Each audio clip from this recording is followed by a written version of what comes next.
Исәнмесез, укучылар? Без бүген сезнең белән чәчәкләр турында сөйләшербез. Здравствуйте, ребята! Тема нашего занятия – цветы. Лоля, мимоза, неркис,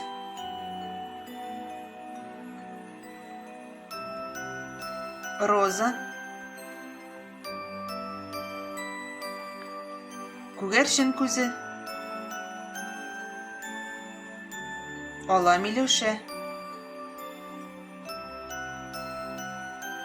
чалма баш,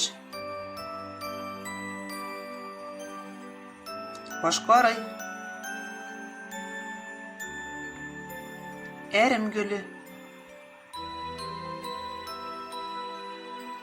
күке яше, кылыч гөл,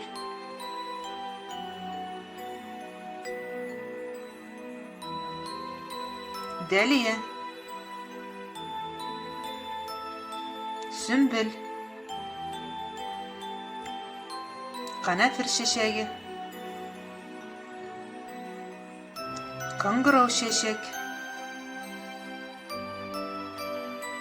инҗе чәчәк, ак чәчәк. Бире, бу чәчәк татарча ничек атала? Задание. Как называется этот цветок на татарском языке? Игътибарыгыз өчен рәхмәт. Спасибо за внимание.